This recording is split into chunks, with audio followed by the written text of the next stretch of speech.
Funding for The Art Economist is supported by viewers like you. Thank you. Statistics are not truth. Statistics have never been the truth. Anytime that somebody shows you a statistic to then preface their point as a hard truth, you must realize that a statistic is one of many malleable things that can be used to extrapolate any point from any amount of data. Sony's 85% digital stat is one of the prime examples of this. In a very controversial move, Sony announces the targeted end of physical PlayStation game production by 2028. This led to a monumental amount of backlash, especially combining with GTA 5's physical release, only having a, code to then download the game digitally, meaning it essentially was a digital release. This led to large pushback, including a Dutch consumer lawsuit representing 1.57 million users and $457 million in damages. What Sony used to justify this was a statement saying that, for quarter four of financial year 2025, January to March of 2026, their sales for these PlayStation games, were 85% digital. Let's actually see what that statistic is all about. The time period that Sony used was financial year quarter four of 2025, which is January to March of 2026. This is important. First of all, quarter four of 2025,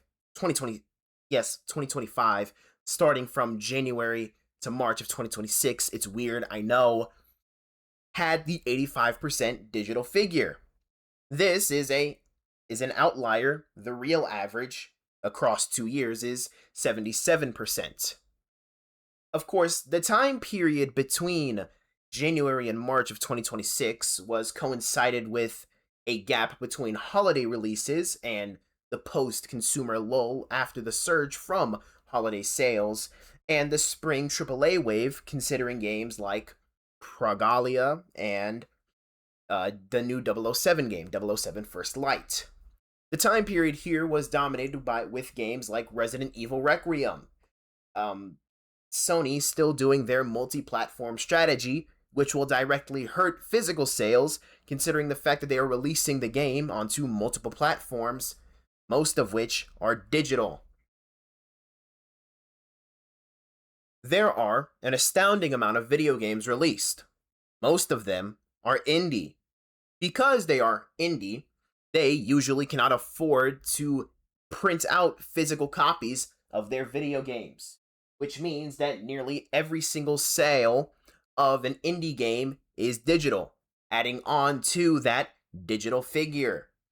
This includes games like Stardew Valley, which has sold over 50 million copies, the likes of Hollow Knight Silksong, Undertale, and Deltarune, the Five Nights at Freddy's series, Hades, and Hades 2.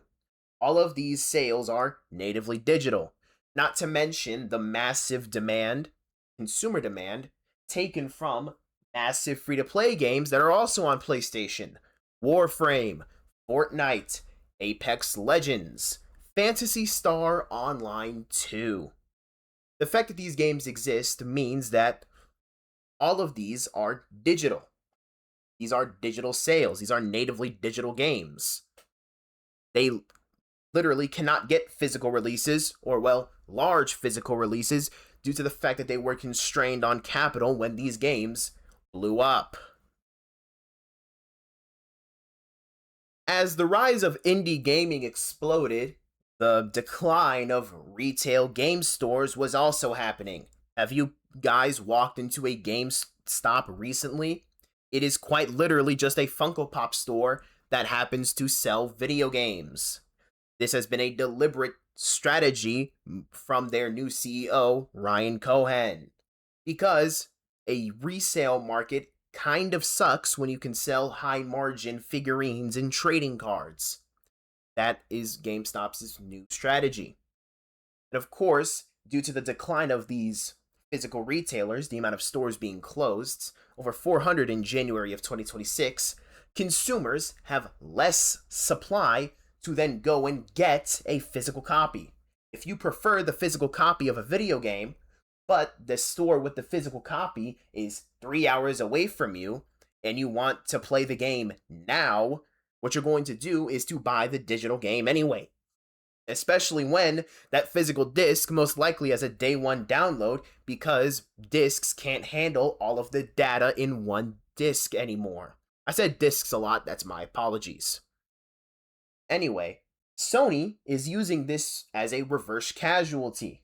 They are saying that, well, because consumers aren't buying these physical games due to the fact that they sometimes, or if not most of the time, either cannot get the game that they want as a physical copy because it's indie, or two, cannot get the physical game that they want because the print runs have declined, consumers don't want physical games.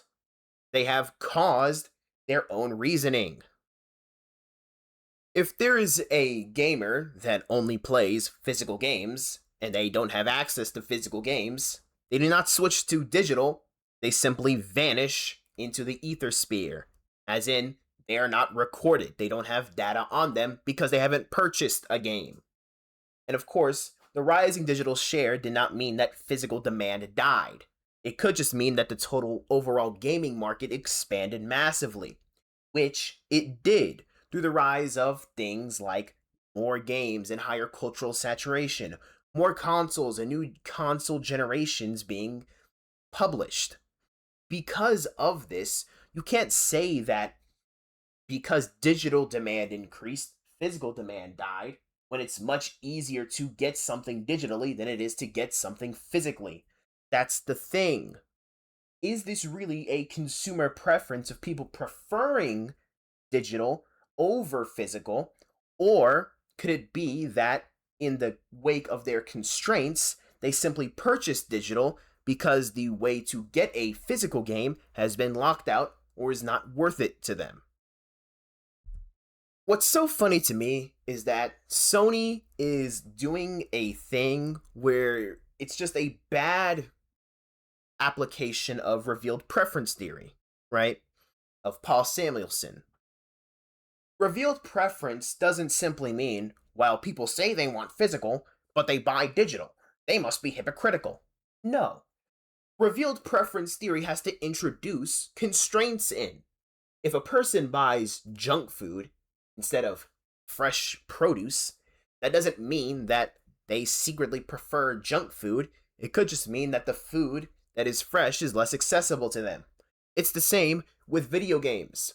If it takes me 10 times effort to purchase a physical game that I would have bought if it took the same amount of effort, or even slightly more effort than it would to buy me a digital game, that's not proof that I secretly like digital games more. That's proof that getting a physical game is too hard to acquire.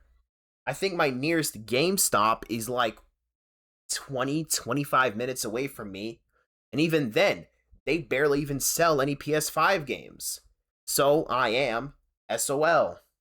That's just an anecdotal evidence on my part. But anyway, people lie with statistics, okay? And you need to steel yourself against this, because misleading statistics will lead to very poor conclusions. I quickly made this video in order to stem you guys for my longer video. This was quick, this was unscripted. Apologies. My next video will be much better. It'll be scripted and whatnot. So, see you guys next time. This is the Art Economist signing off.